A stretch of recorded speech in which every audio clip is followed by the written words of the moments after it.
Monsieur Seri is part of the Podcut family of podcasts.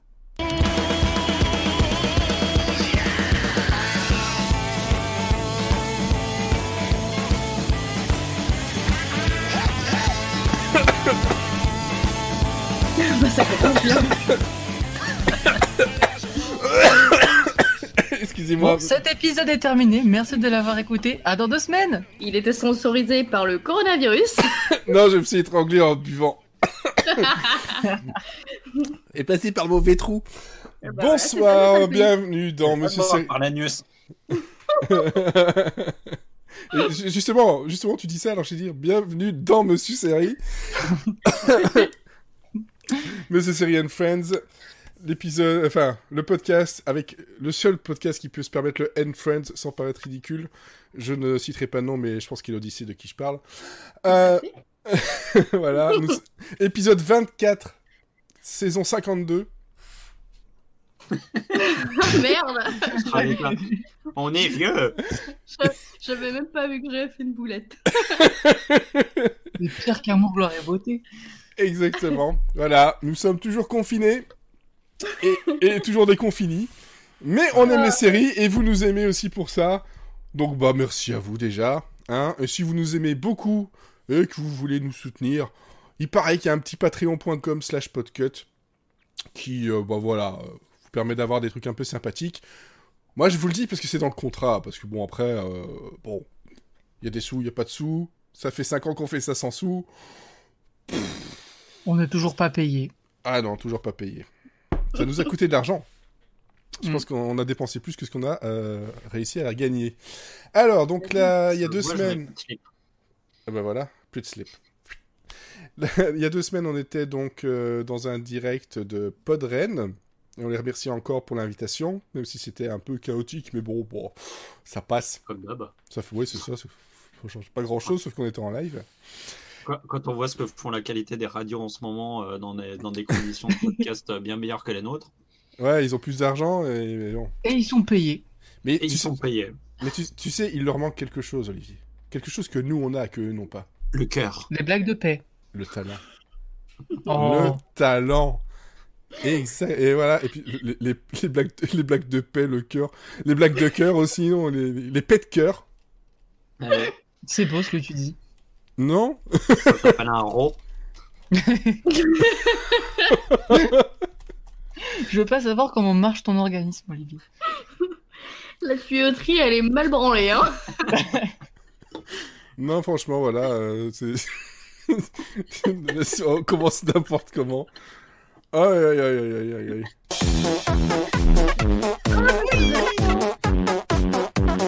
Non, la plume. Pour ceux qui nous découvrent aujourd'hui, on a un podcast qui parle de séries. Bienvenue.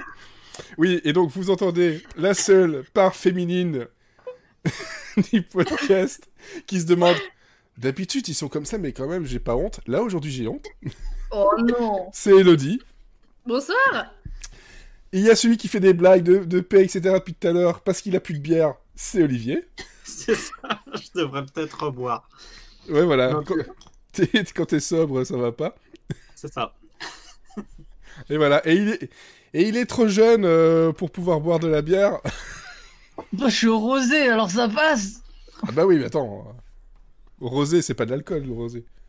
Oh, Du jus ça de dépend. raisin. C'est du jus de raisin un Si peu tu fort. bois la bouteille, ça commence à l'être. Voilà. C'est Mathieu qui était à la bouteille. Bonsoir.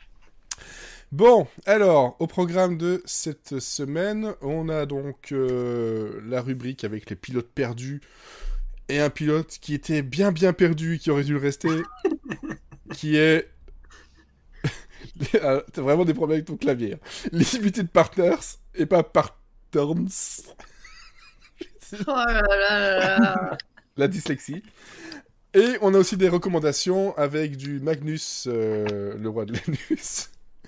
Miss America, la reine du caca, Mr. Miller et ta sœur Ed Balber, et Defending Jacob, le mec qui a des poils aux hommes. Bref, tout ça n'est pas préparé, personne n'a préparé, et on a de l'actu, parce que bon bah voilà, il y en a qui ont fait du boulot, moi j'ai cherché des informations sur une série dont on n'a rien à foutre. Bref. Il délègue. Moi je délègue. J'ai dit glag, glag, glag. Parce que présenter, c'est quand même quelque chose. C'est un sacerdoce. Allez, on va passer à l'actu. Non.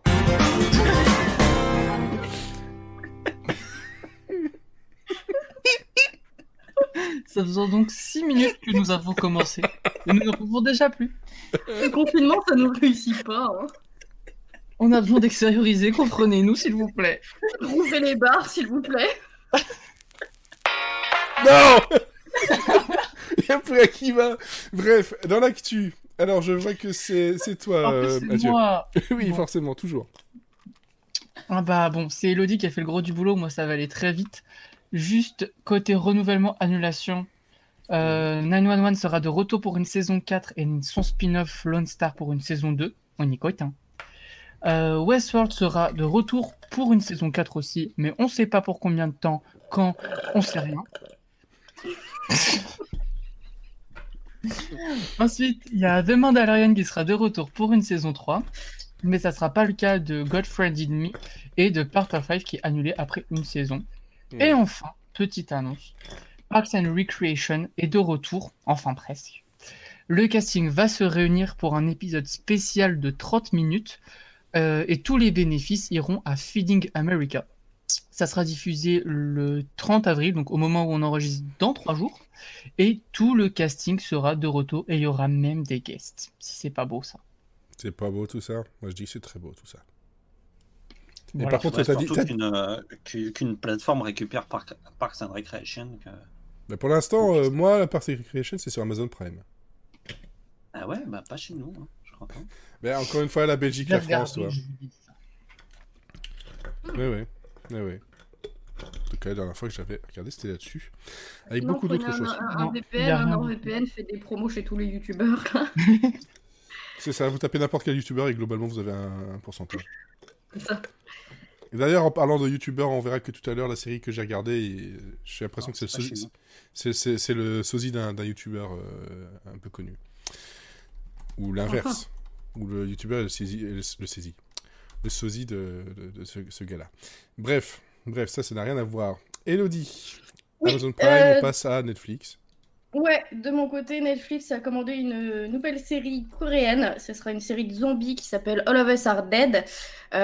C'est adapté sur un comics numérique, on va dire, qui s'appelle No Other School.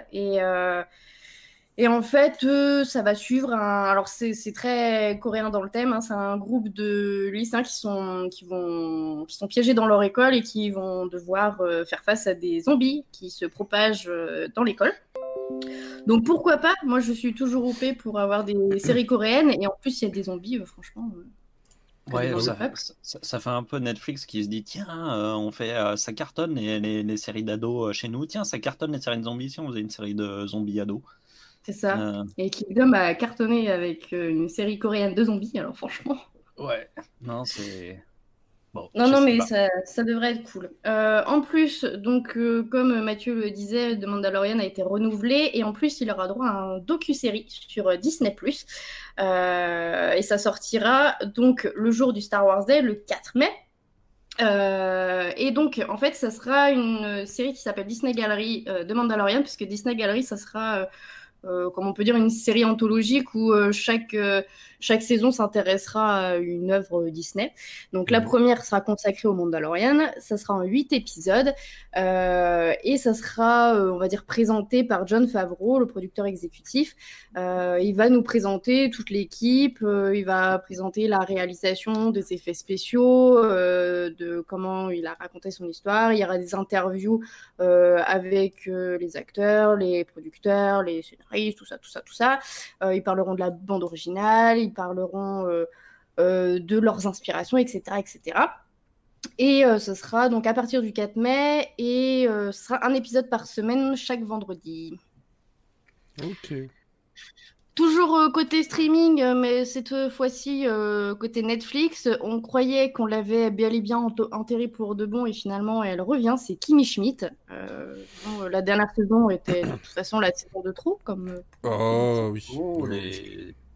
Oui, au moins Oui, la dernière ouais. saison. Oui. Oui, c'est vrai. Et Un peu donc plus, ça ouais. fait à peu près un an que la série a été annulée et Netflix se dit bon pourquoi pas on va la faire revenir mais pour un seul épisode et qui plus est un épisode interactif. Donc ça sera un épisode qui sortira le 12 mai qui sera intitulé Kimi versus The Reverend. Et en gros, le synopsis, c'est, je vous le cite, Kimi Schmidt se lance dans sa plus grande aventure à ce jour, 3 états, des explosions, un hamburger dansant. Et vous, le spectateur, décidez comment se déroule l'histoire. Allez-vous déjouer le plan diabolique du révérend et amener Kimi à son mariage à temps, ou allez-vous déclencher accidentellement une guerre contre les robots? Donc voilà.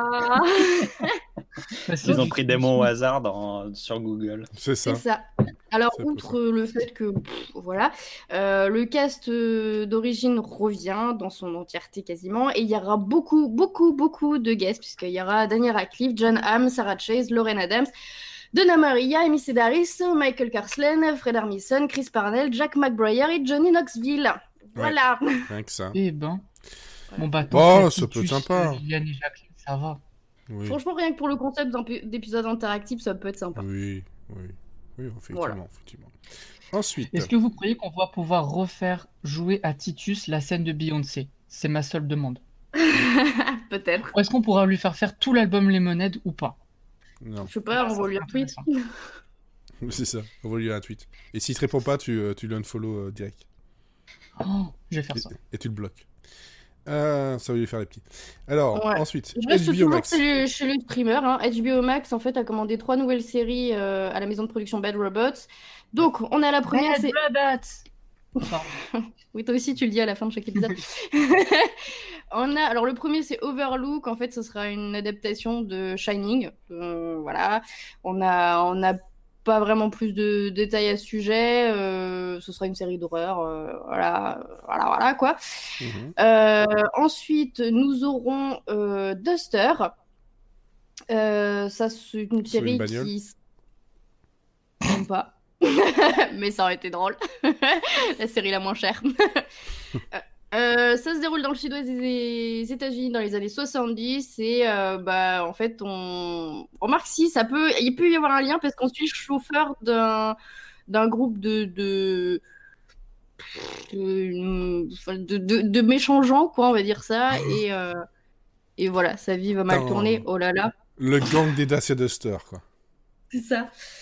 Et celle qui m'attire le plus, c'est la troisième. En fait, ce sera une adaptation des comics de la Justice League Dark. Je vais y arriver. Comme ça, Comment vous expliquer Mireille Dark. Oui, pareil, les mêmes coupes de cheveux. Ah, ok. En fait, la Justice League Dark, c'est la B-team de la Justice League, mais qui combat les phénomènes surnaturels, on va dire. Ok. Voilà, il y a John Constantine, il en faisait partie, par exemple, voilà. Mhm. Et donc, il y aura une adaptation. On sait juste qu'il y aura toute une chier de personnages, pas forcément les plus connus, forcément, mais qui seront tirés des comics. Et voilà, on n'en sait pas beaucoup plus. Mais bon, pourquoi pas. Franchement, Bad Bien Robots, sûr. en général, ils font des trucs pas trop mal. Ouais.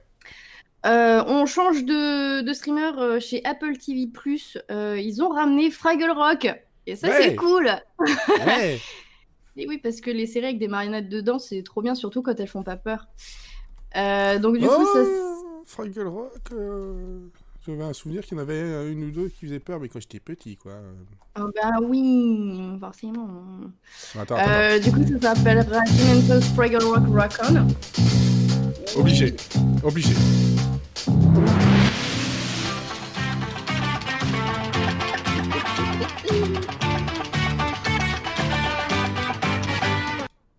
Voilà, pas plus.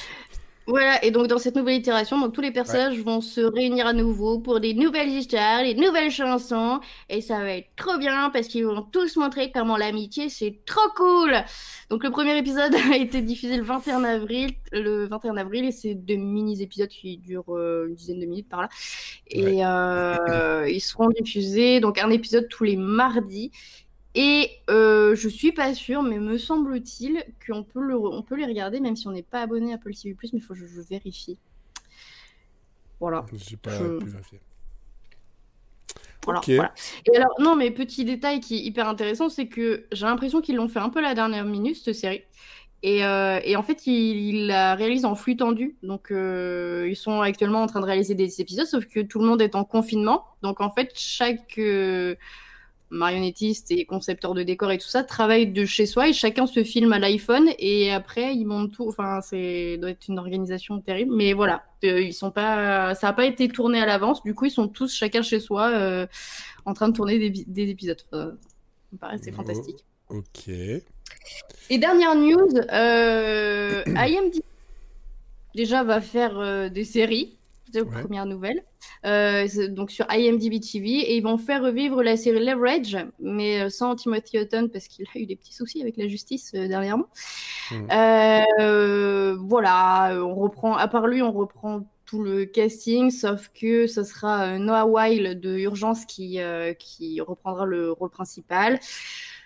Ce sera la même histoire que l'original, où on suit une bande d'escrocs qui arnaquent des gens riches, et voilà, on se n'en sait pas beaucoup plus que ça, mais je veux dire pourquoi pas. Après, IMDb TV, est-ce qu'ils ont du budget?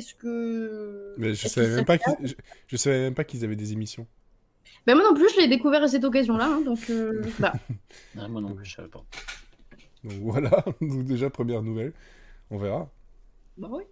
Si on a envie de regarder Leverage. Ouais, déjà, faut qu'on puisse le trouver, nous, de chez nous, parce que... Ouais, oui, aussi. De toute façon, même en appelant tout le monde d'Amérique, je suis pas sûre que ce soit facilement trouvable.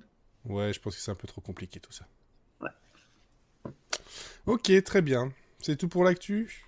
Ouais. Ça m'a l'air d'être tout pour l'actu. Donc, on va devoir passer à quelque chose d'autre.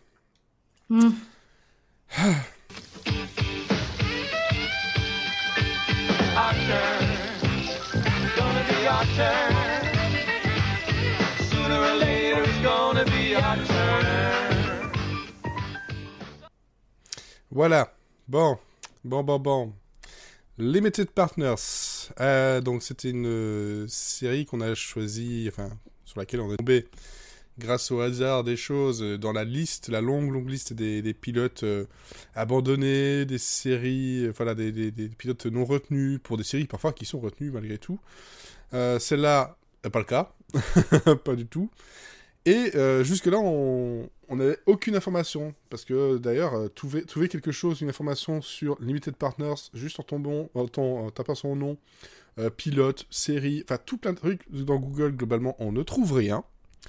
Mais j'ai fini par trouver des choses en réutilisant les noms des deux acteurs principaux, qui sont Joe Flaherty et Kevin Meaney, qui ne sont pas non plus des inconnus, hein, ils ont quand même quelques petits trucs à leur palmarès.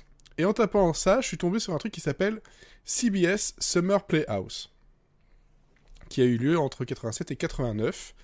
Et c'était une émission où des pilotes de série, des pilotes qui n'étaient pas retenus, ou ils n'étaient pas sûrs d'être retenus, étaient diffusés au public. Et donc le tout, en fait, permettait éventuellement, par la suite, de pouvoir sélectionner un pilote, dire « Ah, on l'a vraiment bien aimé celui-là, mais peut-être qu'on serait bien de faire une série. » Ils avaient préparé un numéro de téléphone exprès pour.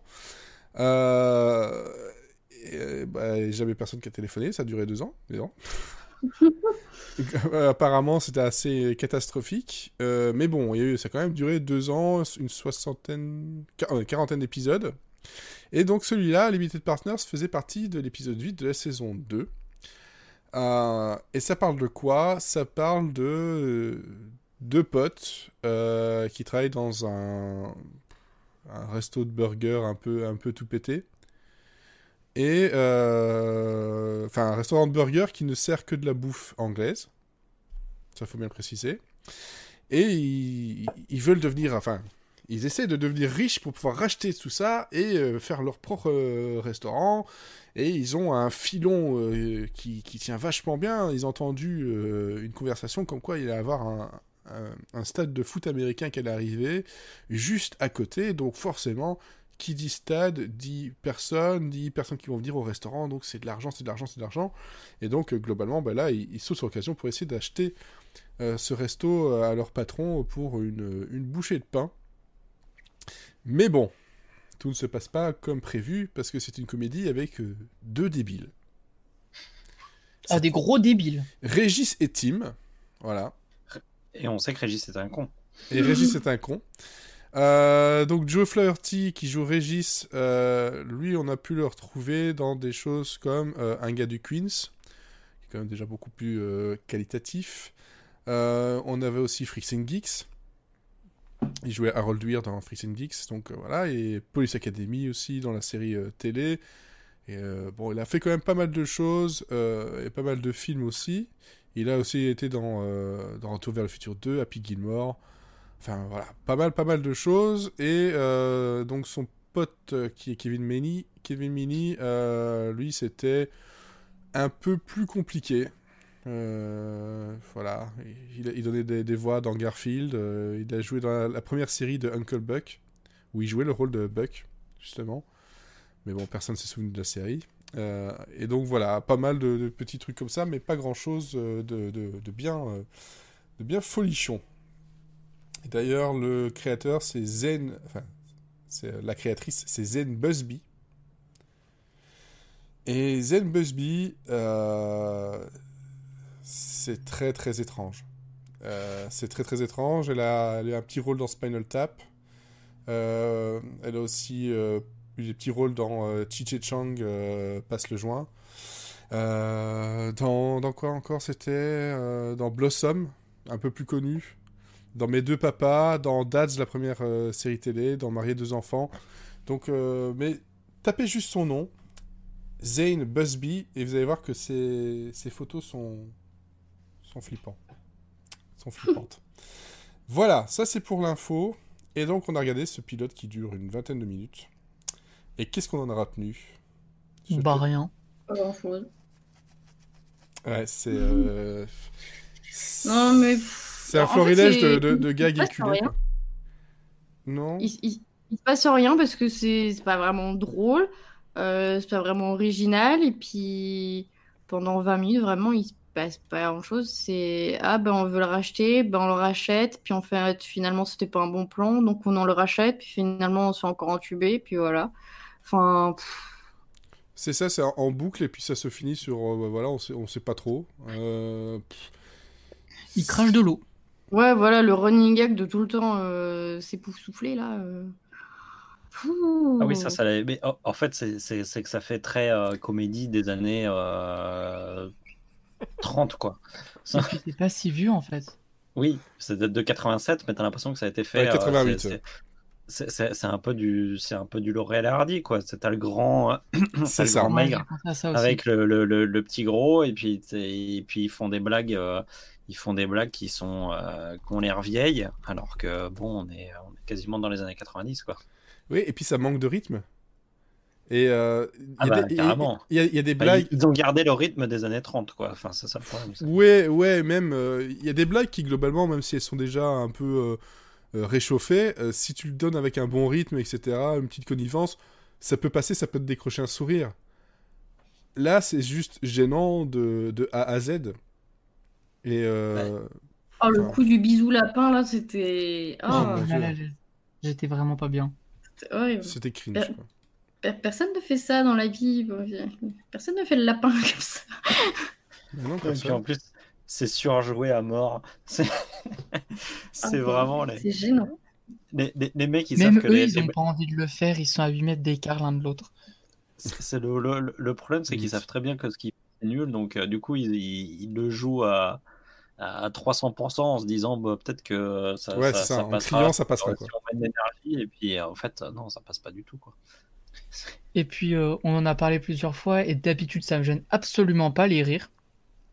Mais là, c'est tellement pas drôle, et les rires sont tellement poussés et forts, que c'est encore plus gênant, parce que tu dis, mais je suis censé rigoler, mais ce n'est pas drôle du tout.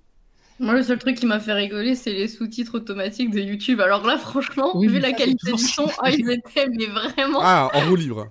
En roue libre total. Ma mother was a fence. Ah. Ouais. C'était une catastrophe. Bon, après, voilà, encore une fois, c'est le choix un peu aléatoire de toute cette liste de 200 pilotes. Et c'est vrai que on n'a pas toujours des trucs au moins sympas à regarder. Là, c'est sûr que c'est une petite catastrophe gênante et 20 minutes qui durent très très longtemps, quoi.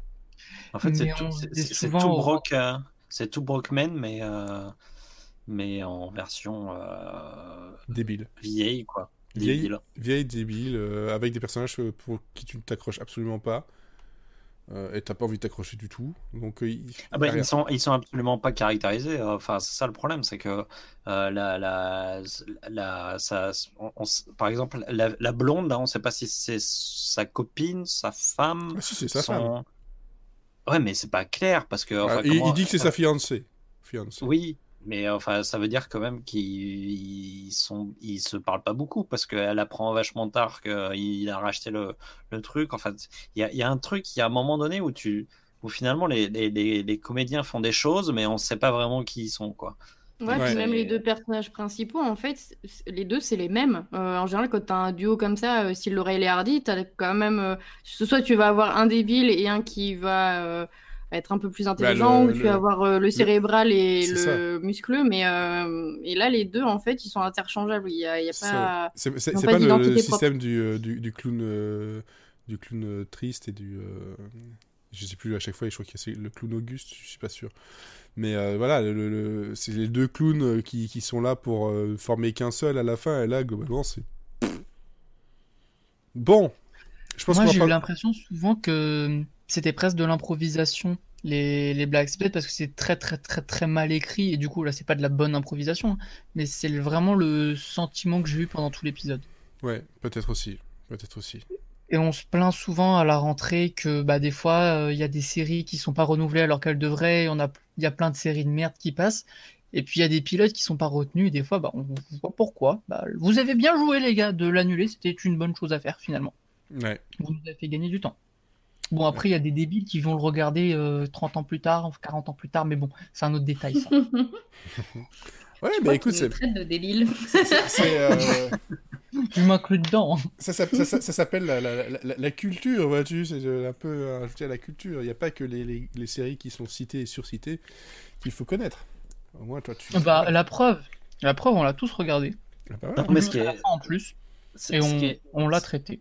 Ce qui est intéressant quand même à travers ce genre de choses, c'est qu'on voit quand même à quel point la comédie de sitcom, c'est quelque chose qui tient sur vraiment un fil assez ténu, en fait. Parce que finalement, tu as des sitcoms, je pensais à Two Broke Girls tout à l'heure, mais où c'est très surjoué, c'est très criard, c'est très...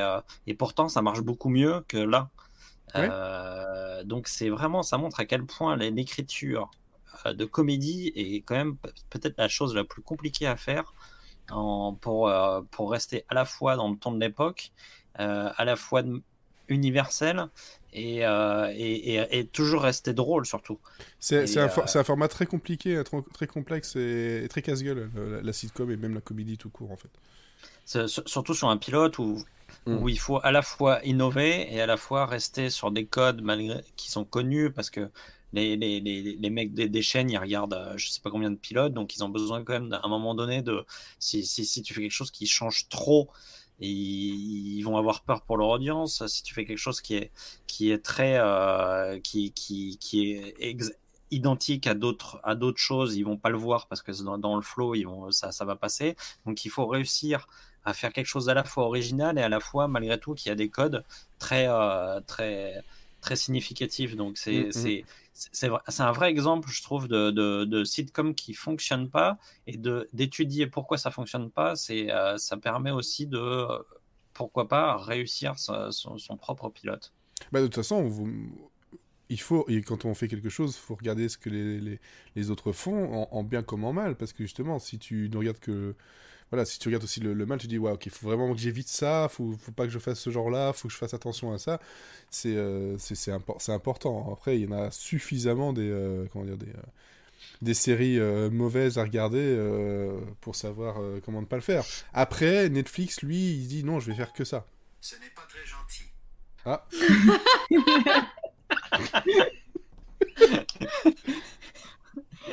C'est vexé. Je crois que c'est Netflix qui est pas content.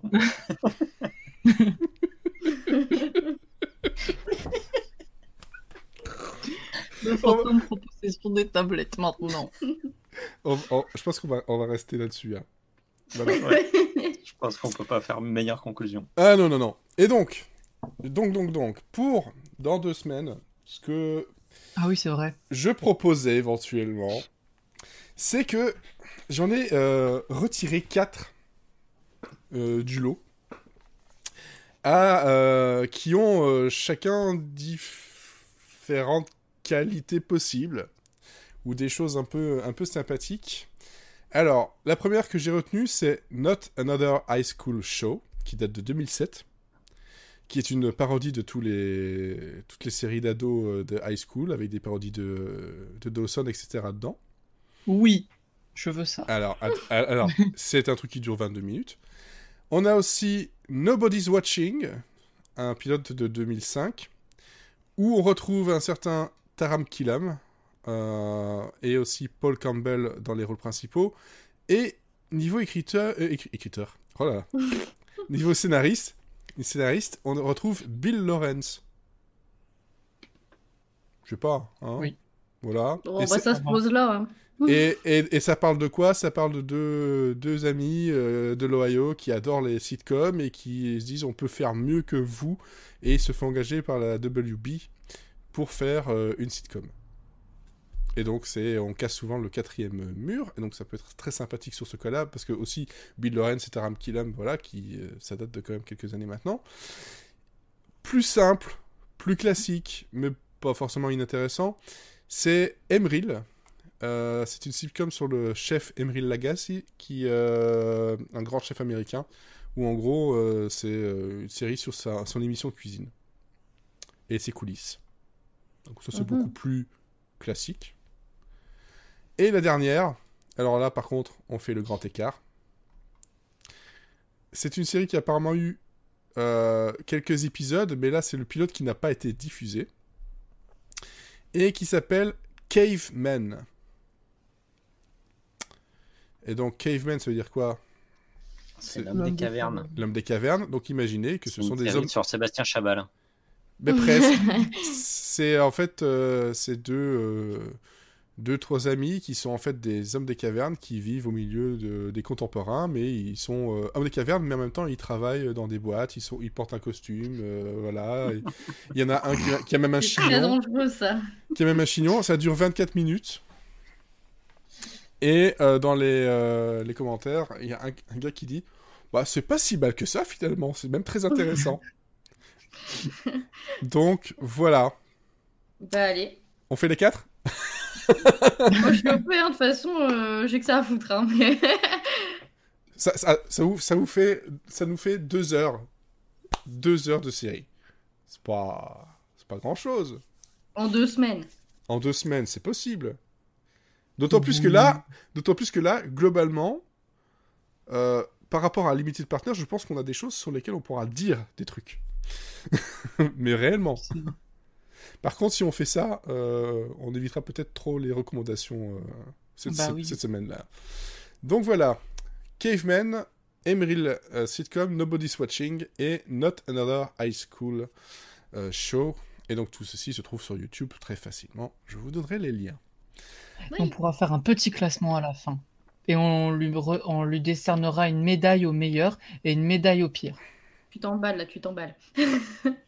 Je sais pas pourquoi, moi j'ai un petit affect particulier pour Cavemen et Not Another High School. Je sais pas, je m'attends à quelque chose de bien, parce que Emeril, globalement... C'est sorti comment c'est sorti quand le High School 2007. Globalement, tous les pilotes qu'on a là sont de au-dessus de 2000 en fait. Ça a maximum 20 ans, on va dire. Même moins que ça. 10-15 ans, facile. Donc ça va. Oui. On se rapproche. Oui. Ouais, bah oui. Bah oui. Ok, on va passer donc aux recommandations, parce que là, on n'a pas recommandé du tout Limited Partners.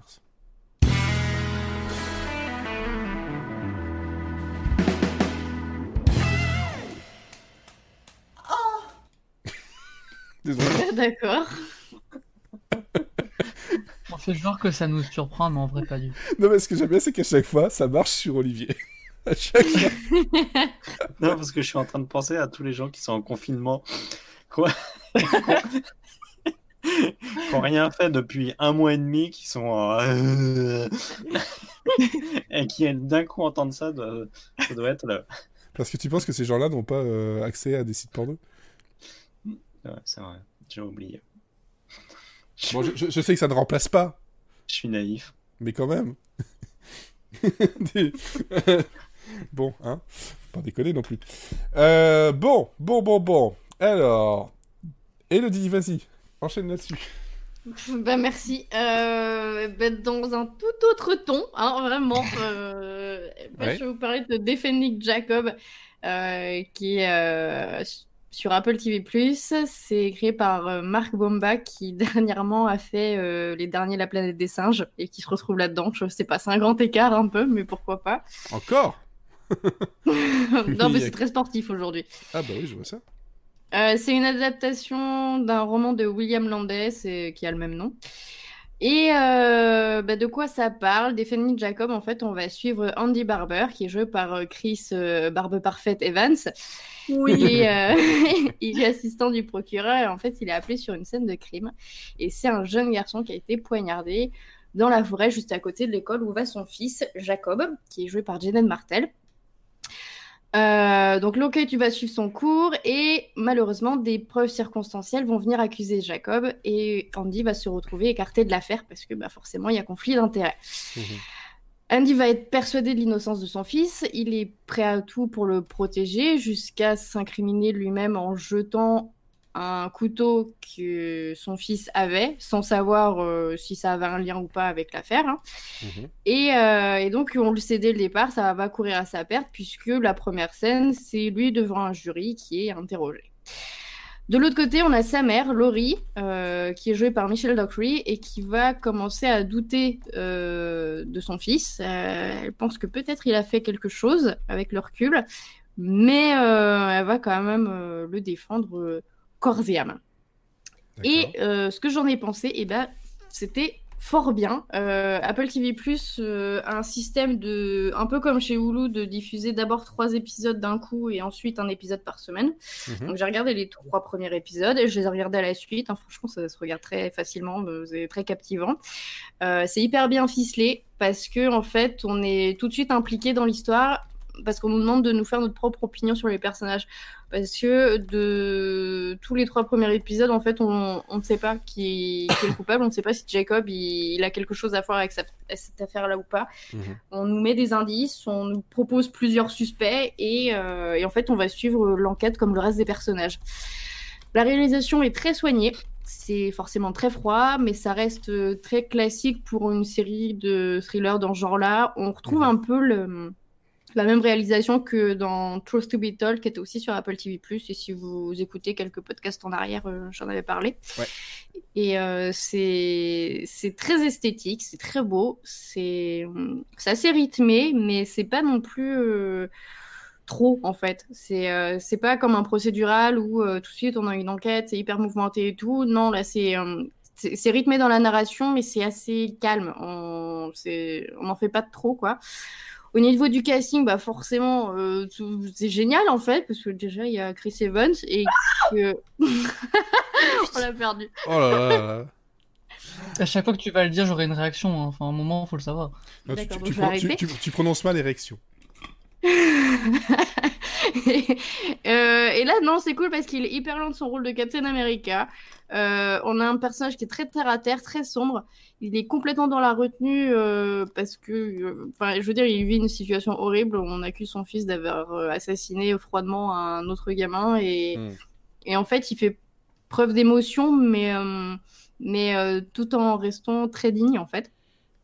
À ses côtés, donc il y a Michelle Dockery qui est un peu dans la même attitude, même si elle paraît beaucoup plus émotionnelle, mais bon, c'est une maman, c'est normal. Le bravo. Gamin, hein? Oh bravo.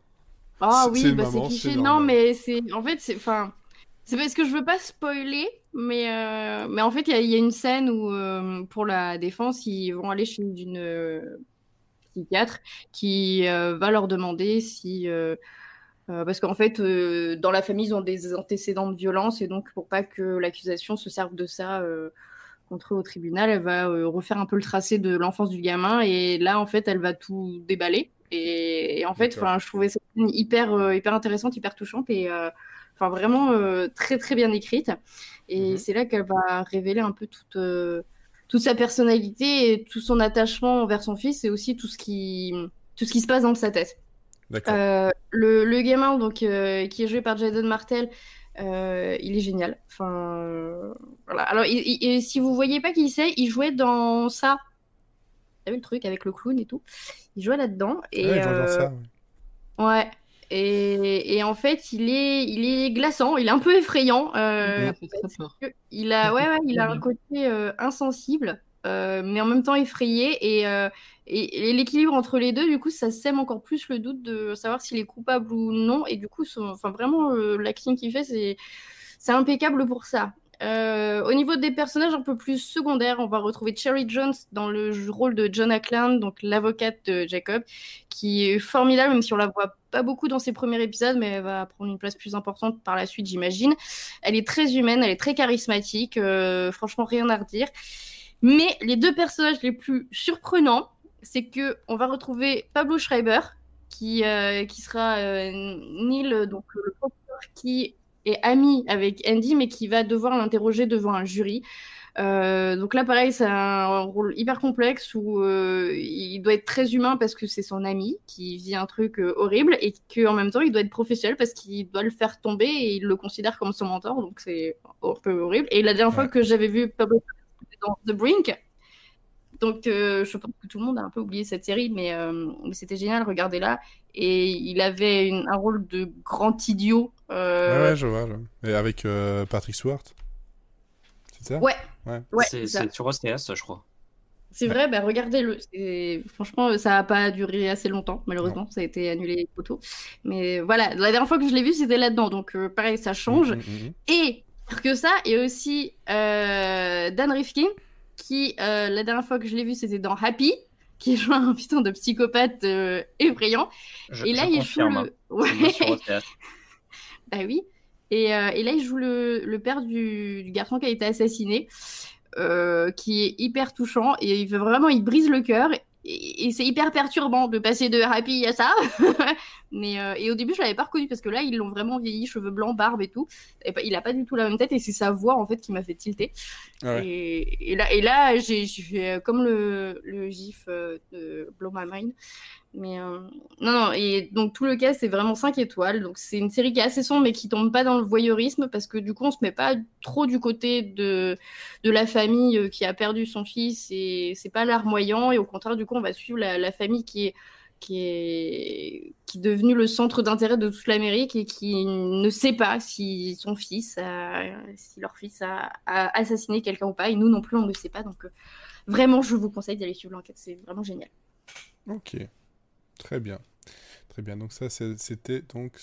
Hop, je reprends le nom. Defending Jacob. Oui. Ok, parfait. Alors, dans un tout autre genre, moi j'ai regardé donc Mr. Winner, qui m'avait été conseillé sur Twitter il y a déjà maintenant 10 jours. Hein, ça 10 jours par un tweetos qui s'appelle Luluco. Et qui me dit ça devrait te plaire. Bon, déjà, ça commençait mal parce que c'est une série anglaise. De la BBC 2. Et en fait, c'était une très très bonne chose de me conseiller cette série qui n'a que 6 épisodes d'une vingtaine de minutes et qui nous parle donc de Leslie Winner, qui est jouée par Spencer Jones, que je ne connaissais pas vraiment, mais que je trouve qu'il ressemble énormément à Amixem, le YouTuber. Voilà. Ah ouais. Si vous tapez son nom, Spencer Jones, et surtout dans Mr. Winner, je trouve que c'est Amixem qui fait une série télé anglaise. Et ça parle de quoi? Ça parle donc d'un gars qui a pas beaucoup de chance. Il est un petit peu Mr. Bean sans le vouloir. Bon, ça parle, c'est pas non plus Mr. Bean non plus, mais il a vraiment pas beaucoup de chance. Et comment dire, le troisième épisode, pour donner une information, c'est une interview pour un boulot qui lui est offert par le nouveau petit copain de sa mère.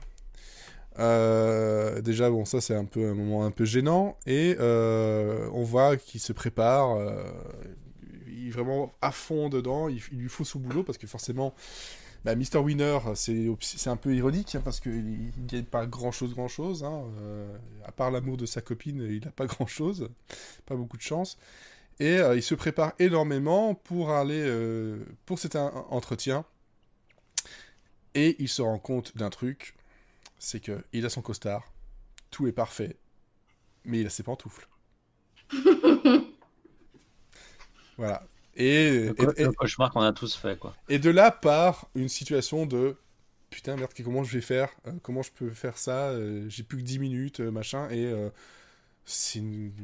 à chaque fois, c'est une petite situation qui devient une cascade de conneries sur lesquelles il va plus ou moins s'en sortir à la fin, sans spoiler.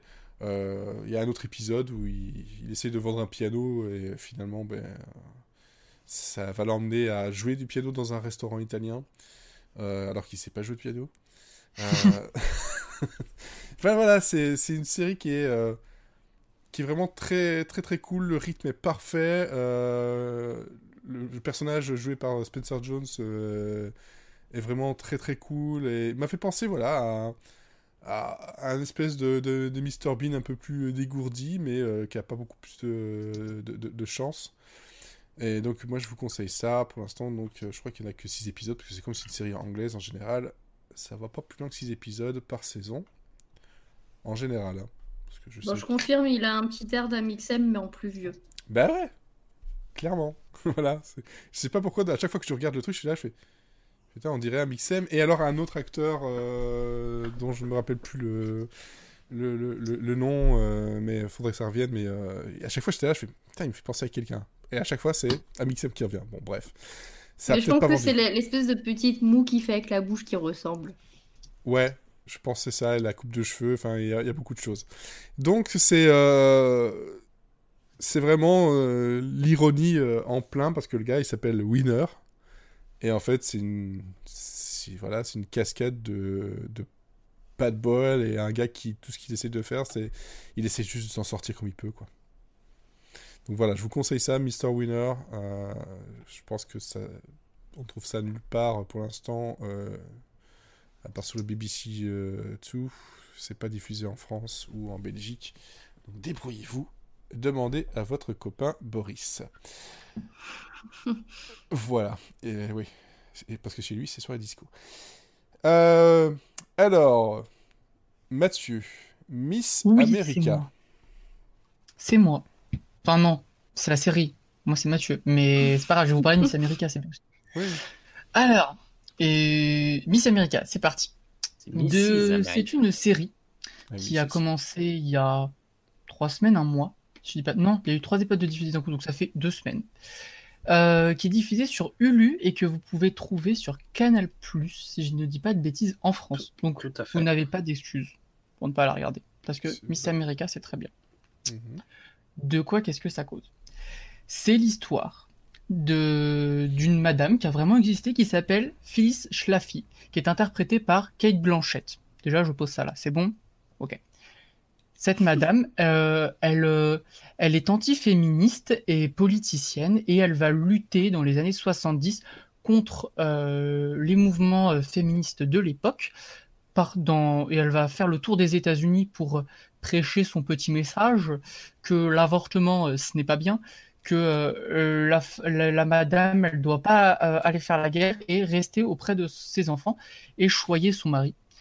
Et à cela s'oppose Gloria Steinem, qui a aussi réellement existé comme tous les personnages de la série, parce que c'est une histoire vraie, qui est interprétée par Rose Byrne, et plein d'autres petits personnages gravitent autour, qui sont tous interprétés par des actrices de talent.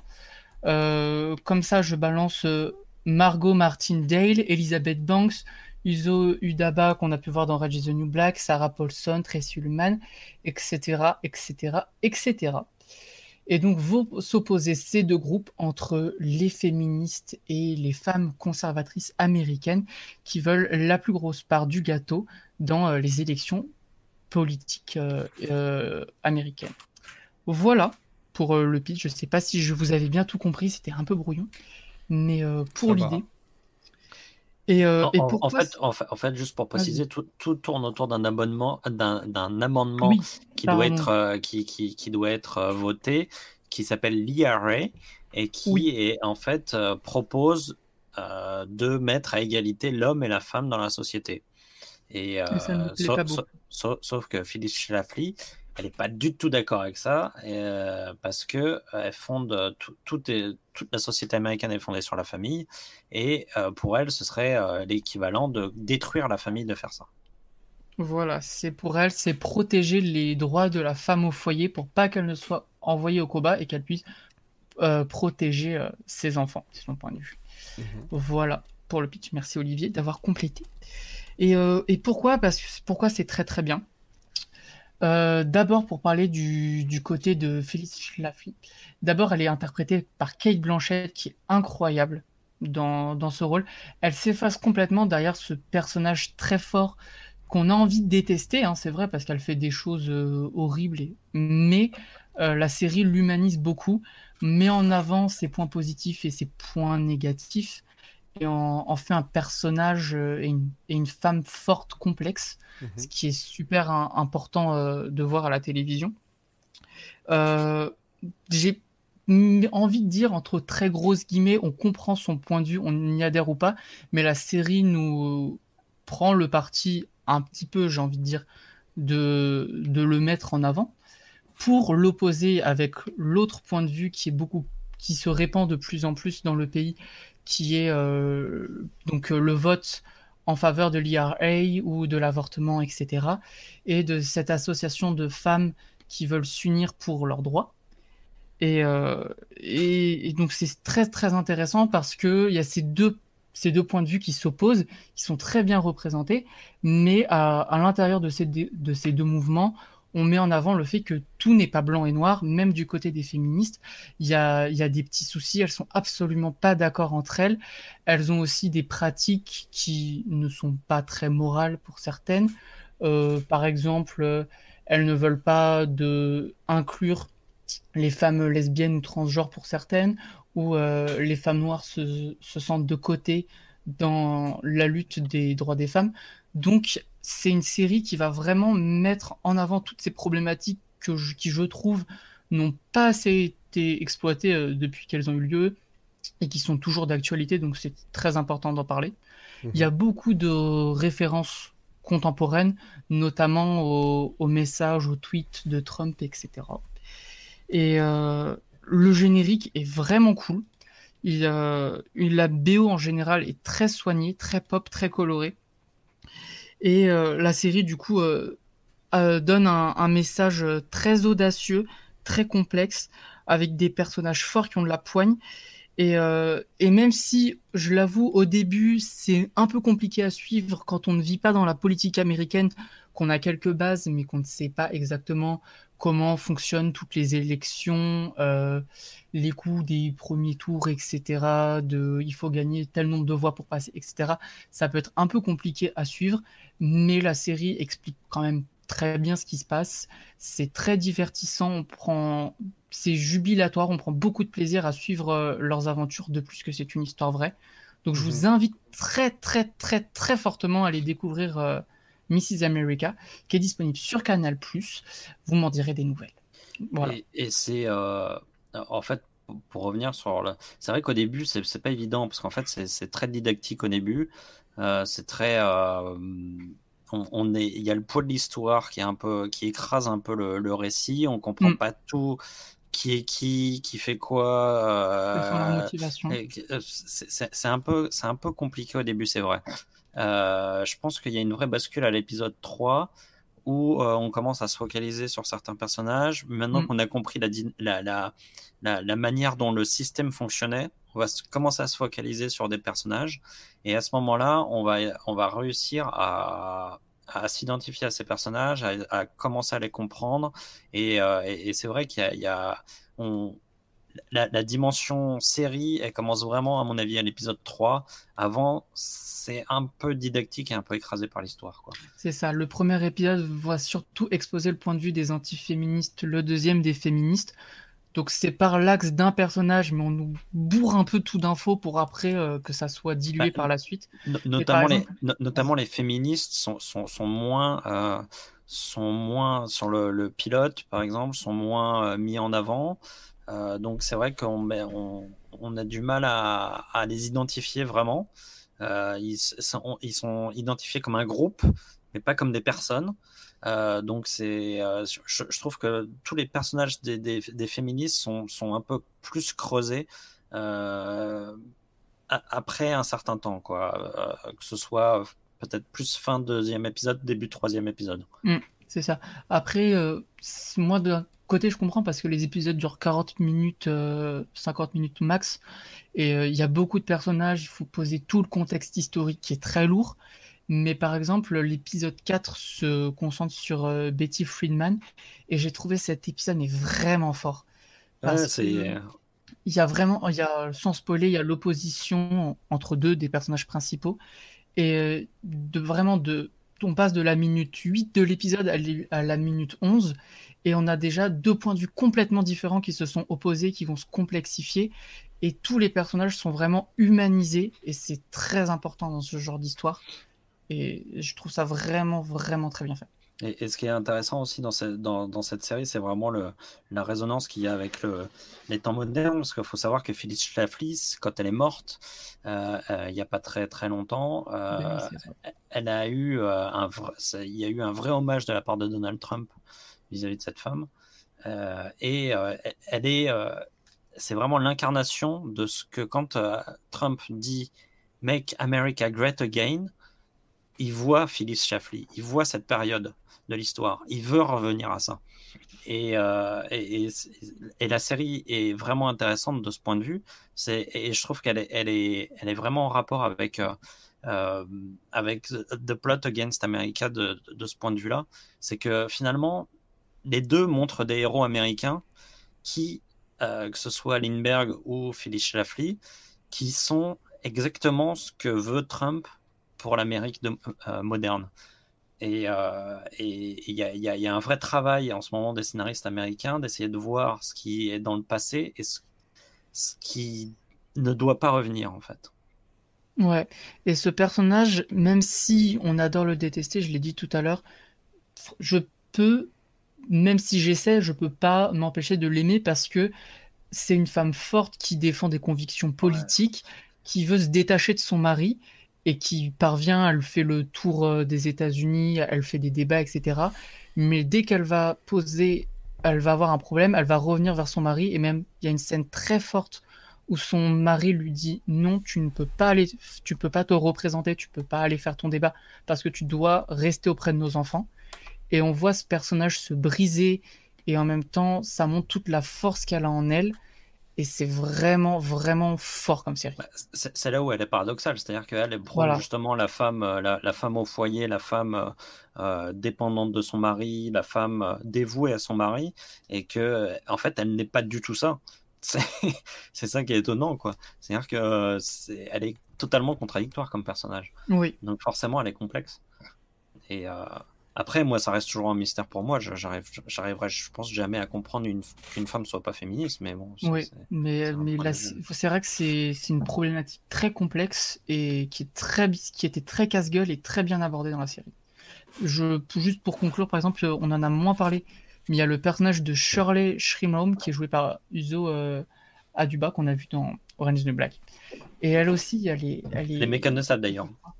Ouais.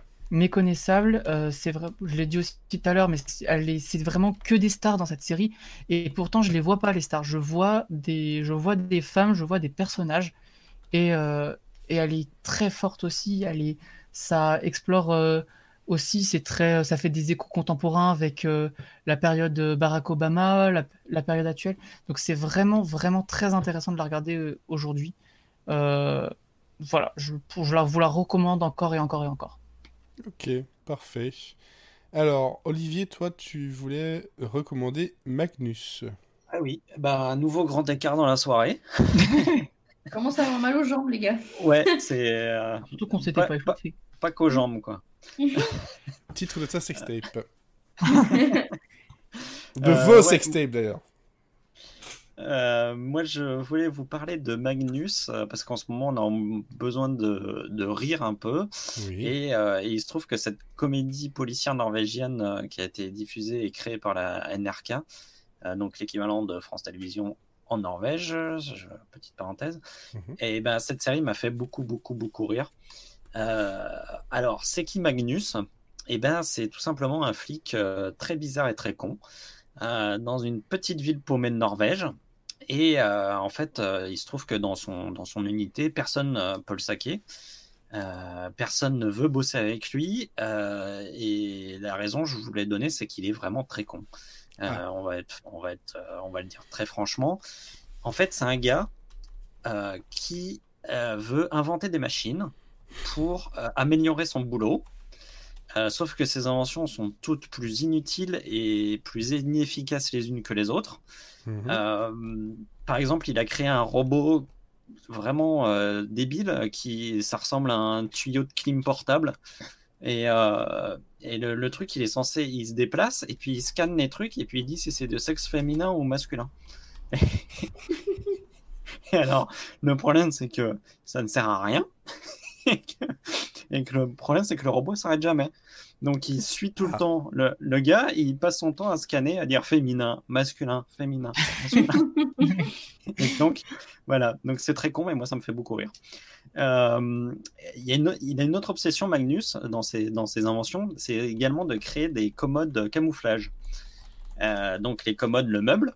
Alors, qu'est-ce qu'une commode camouflage? En fait, c'est une commode, donc le meuble que tu poses dans une pièce de gens que tu veux espionner. Tu te mets à l'intérieur de la commode et donc, du coup, tu peux tout entendre.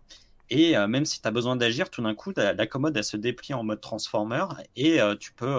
Tu as une armure grâce à cette commode. C'est comme dans l'agent 00 avec Leslie Nielsen où il est déguisé en canapé. Ben, en fauteuil, pas canapé, en fauteuil. Lui, c'est pareil, mais avec des commodes. Donc, le gars, il passe son temps à se déguiser en commode. Et du coup, c'est très con parce qu'en fait, ces commodes, elles marchent jamais. Il y a toujours un truc qui part en vrille avec ces putains de commodes. Ouais. Et tout au long de la série, tu vois des commodes dans des endroits totalement improbables, au milieu d'une route, dans la neige. c'est n'importe quoi, mais vraiment, moi, ça me fait marrer. Vraiment, il me faut. Il faut que je vois ça, moi. Donc voilà, donc on a notre Magnus, dont personne ne veut, personne ne veut de ses inventions. Personne ne l'aime, et un jour en fait il y a une star de cinéma très connue en Norvège qui est enlevée dans des circonstances très très très très étranges, et les circonstances sont tellement étranges que Magnus en fait il se dit que ses méthodes d'investigation qui sont vraiment peu orthodoxes vont peut-être enfin pouvoir servir. Donc il se dit je vais enquêter, même si personne me donne l'enquête, je vais quand même enquêter. Et en fait ça va le mener dans une quête bien what the fuck comme il faut, où il va croiser des gnomes, des trolls, ça va partir totalement en vrille. Et il va être, et pour son enquête, en fait, il va faire équipe avec un gamin un peu niais qui se fait taper dessus par ses camarades de classe, mais qui est fan de Magnus et de ses inventions. Et il va être aussi accompagné de son collègue dépressif qui passe son temps à vouloir se suicider, mais qui se loupe tout le temps. Et le gars voit tout en noir, il est complètement déprimé. Et voilà, donc moi, il m'a fait penser au robot Marvin dans H2G2. Je ne sais pas si vous avez vu, pour ceux qui connaissent. Voilà, ça me fait rire. Le gars, dès qu'il y a une scène un peu où tout le monde est content, le gars, il arrive à trouver la phrase qui calme tout le monde. Donc voilà, donc c'est ce trio qui va faire cette enquête. Et là, la série, elle part dans tous les sens. Il y a même une séquence entièrement en animation. C'est totalement absurde, mais c'est vraiment hyper drôle, et c'est drôle parce qu'en fait c'est joué très sérieusement. On n'est pas du tout dans Brooklyn Nine-Nine où on est dans le mood très comédie, très enjoué. Là, les acteurs sont norvégiens, c'est-à-dire qu'ils sont très froids, très droits, très blonds. Et du norvégien. Et non, mais en fait, quand on pense polar norvégien, quand on pense polar norvégien, voilà, il joue comme ça, et les créateurs même jouent avec ces codes de la série policière norvégienne, et sauf qu'il y a toujours un détail, un grain de sable qui va venir faire tout foirer et qui va être très drôle. C'est plein d'idées hyper fun. Par exemple, dans le deuxième épisode, il y a un truc qui m'a fait vraiment mourir de rire. C'est très con, mais c'est Magnus, en fait, il crée une machine qui déplace d'1 mètre la perception de son supérieur hiérarchique, que son supérieur hiérarchique a de l'espace. Donc, le mec, il voit tout à 1 mètre de décalage. Donc, le gars, il passe son temps à se cogner dans les murs. Il regarde jamais les gens en face. C'est trop bien. En fait, c'est n'importe quoi. Et le truc, ça dure tout l'épisode. Il file le gag pendant tout l'épisode. Et en fait, ça s'arrête jamais d'être drôle. T'as beau avoir le même gag tout le temps, et bah ça reste toujours drôle parce que c'est super bien joué, c'est super bien. Des fois, il laisse le truc se faire oublier, et puis tout d'un coup, ça revient, et du coup, ça te fait encore plus rire. Dans l'épisode 2, un autre exemple, dans l'épisode 2 aussi, à un moment donné, ils doivent avoir accès, ils essayent d'avoir accès au téléphone d'une victime. Donc, en fait, ils mettent le téléphone au-dessus du visage du cadavre pour essayer de faire un Face ID. Et ça marche pas, donc du coup ils essaient de lui faire avoir un sourire et tout, enfin pour que le téléphone la reconnaisse, et du coup ça fait des vieilles grimaces pourries. Je me suis marré comme un con, mais vraiment c'était drôle quoi. Ça sort de nulle part et c'est vraiment très drôle. Donc voilà, on va de quiproquo en quiproquo, la connerie s'arrête jamais. Le curseur de l'humour c'est vraiment poussé au maximum, il n'y a aucune retenue. C'est pas du tout subtil, mais c'est vraiment un type d'humour qui me fait hurler de rire. Enfin, moi, j'ai adoré ça. Les 6 épisodes, il y a quelques coups de mou, comme toujours dans les comédies, parce que c'est très difficile de rester, mais vraiment très peu. Franchement, sur les 6 épisodes, j'ai vraiment ri très, très, très, très, très, très souvent. Donc voilà, c'est un petit ovni norvégien que je vous conseille, qui est pour vous mettre la banane. Il y a seulement 6 épisodes de 30 minutes, donc ça se regarde très vite. Et en France, c'est diffusé sur Série Club. Ouais, et vous avez le replay sur MyCanal pour plus de 3 mois encore. Donc vous avez largement le temps de la regarder. C'est vraiment très, très, très drôle. Playtv.fr aussi, je sais pas ce que c'est. Je cherchais un peu voir si je pouvais le trouver quelque part, mais ça a l'air d'être compliqué à trouver. Hein. En tout cas, en dehors des chaînes françaises, je ne le trouve pas. Enfin, c'est dommage parce que c'est vraiment drôle. Quoi. Ah bah t'inquiète pas, je vais trouver. Et puis c'est très bien réalisé en plus. J'ai réussi à trouver des informations sur les Limited Partners, je vais trouver ça. D'ailleurs, je le cale maintenant du coup, juste comme ça pour votre information, cher auditeur. Vous parlez tout à l'heure de Leverage et en fait elle est disponible sur Amazon Prime, en tout cas pour la France du moins. Donc si vous voulez la voir ou la revoir. Je peux vérifier si tu veux, je peux vérifier pour la Belgique aussi. Voilà. Ouais, Prime Video. Est-ce que tu as Leverage? Hop. Non. c'est bien Amazon Prime. Hein, c'est bien tenté. C'est sûr que t'as bien orthographié. T'as pas mis un espace en trop. Non, mais il n'y a pas d'espace du tout. Appelle-moi con aussi. Je propose qu'on fasse un échange, on te file Leverage et toi tu nous files Parks and Recreation. Non. S'il te plaît. Je préfère. S'il te plaît. Non. C'est pas bon, gentil. Voilà, en tout cas, Magnus, une série décalée et inattendue donc à conseiller. Donc ce soir, 2 comédies et 2 dramas. On vous a conseillé plein de belles choses. Ouais. Voilà, et on se retrouve avec 4 comédies à regarder. 4 pilotes de comédies à regarder d'ici 2 semaines. Tout va bien. Tout va bien. J'en ai pas parlé parce que j'ai pas encore pu regarder tout. Mais sinon, au niveau comédie, il y a aussi Parlement qui est pas trop mal. Voilà. J'en ai regardé pour l'instant qu'un épisode et demi. Mais ça m'a déjà beaucoup plu. Et je pense que de toute façon, sur les réseaux sociaux, il y a pas mal de personnes qui en ont déjà parlé. Bon, bof, ils ont déjà fait le bon boulot à ma place. Genre. Et puis il y a Run qui, sans révolutionner, est sympathique. Donc vous pouvez y aller aussi si vous êtes curieux. Voilà, si vous êtes curieux. À voir ça. Ouais. Bah, il y avait Phoebe Waller-Bridge, alors forcément on a regardé et puis on a été justement, j'ai peur que la hype. Mais je sais pas. Ça va. À voir sur la longueur. Ouais. On vous en reparlera. Ok, en tout cas, c'était un numéro qui était. It's gonna be legend. Wait for it. Dairy. Voilà. Yeah. Je vous remercie, vous trois, de m'avoir accompagné donc, ce soir et d'avoir supporté Limited Partners. Espérons que dans 2 semaines, ça soit un peu plus qualitatif, en tout cas plus supportable. Le mot de la fin, Elodie. Chocolat. Ok. Olivier. Rire. Oui, très bien. Mathieu. Sucette. Ouf, j'ai eu peur. Moi aussi. Ouais, je pensais qu'on partait du côté de... Je voyais Chris Evans là. Ça, J'y alors, ai pensé, je me suis ça retenu. part en sucette peut-être, c'est peut-être ça ce que je veux dire aussi. Voilà. Tartiflette. Ah, ça sent le désir là aussi. Ah, dès que c'est du gras, de toute façon. Le gras, c'est la vie, hein, comme vous dirait l'autre. Allez, en tout cas, on vous donne rendez-vous dans 2 semaines. N'hésitez pas à partager, commenter, blablablater avec nous sur les réseaux sociaux. On est là, on vous attend. De toute façon, on s'ennuie. Non, ça va. Moi, ça va. Franchement, ça va. Voilà. Même pas qu'on s'ennuie, moi. J'ai pas de temps. Oui, voilà. C'est bien d'avoir du temps pour s'ennuyer. Franchement, parfois, ce serait bien. Allez, en tout cas, à dans 2 semaines. Bonne écoute et bonne série à vous. Salut, bonne journée.